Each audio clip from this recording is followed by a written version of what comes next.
একটি গ্রামে বাস করত রামু নামের একটি লোক। সে অনেক পরিশ্রমী ছিল। তার ছেলেকে নিয়ে সে একটি ছোট্ট কুঠি ঘরে থাকতো। একদিন রামু প্রতিদিনের মতো তার জমিতে কাজ করতে যায়।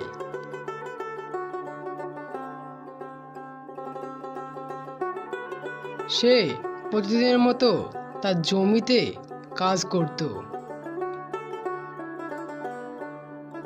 আর কাজ করা শেষ হতেই সে বাড়ি চলে যায় প্রতিদিনের মতো।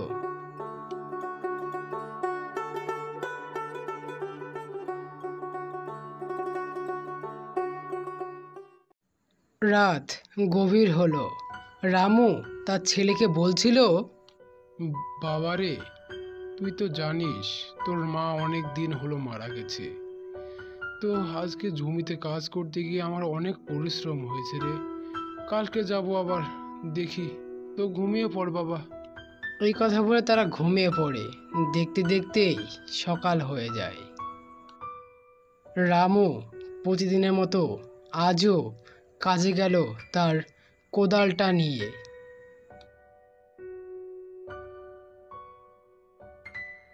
রামু আজকেও জমিতে কোবাচ্ছে, কিন্তু কাজ করতে করতে রামুর কোদালের হাতে কিসের যেন একটা স্পর্শ হলো।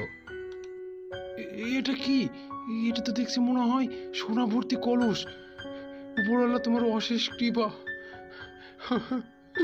ওপে অশেষ কৃপা তোমার।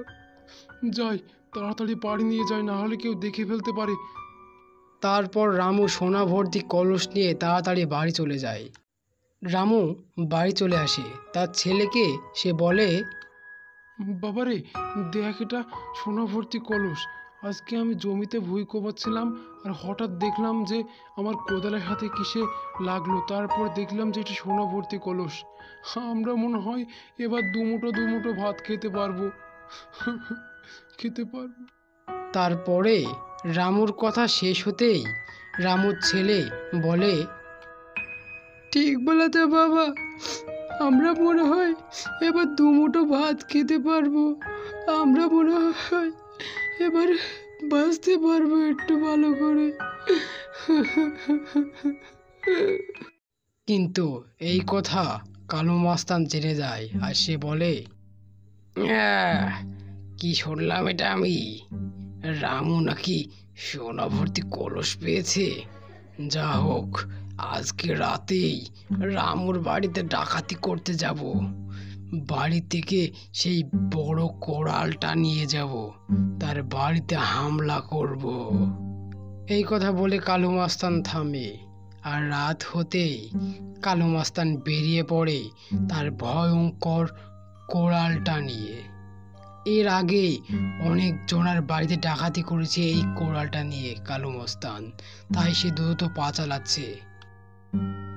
কিছুক্ষণের মধ্যেই কালু মস্তান তার বাড়িতে চলে আসে।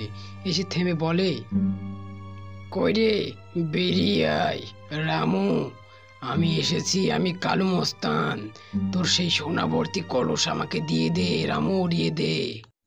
কালুর কথা থামতেই হঠাৎ করে তার হাতে থেকে কুড়ালটা পড়ে যায়, আর সে দেখতে পায় যে তার সামনে একটি ভয়ঙ্কর প্রেতাত্মা উড়ে এসেছে। সে হাওয়ায় ভেসে আছে। কালু দেখে ভয় পেল তাকে। কে রে কালু, এখানে কি করছিস? পালা এখান থেকে, না হলে তোকে আমি খাড় মটকে দেব তোর। পালা কালু, এখনো বলছি পালা, তুই পালা। কালু সেই ভয়ঙ্কর প্রেতাত্মার কথাটা শুনে সেখান থেকে জান বাঁচিয়ে দিল এক দৌড়। তো এই ছিল গল্প বাবু। তো তুই তো জানতিস না যে হলো ওই তোর দাদুর কাছে ভূত থাকতো, সে আমাদের রক্ষা করতো। তো গল্পটা এখানেই শেষ। বন্ধুরা, তোমাদের যদি গল্পটা ভালো লাগে তো অবশ্যই আমাদের চ্যানেলটি সাবস্ক্রাইব করবেন। ধন্যবাদ, দেখা হচ্ছে নেক্সট ভিডিওতে।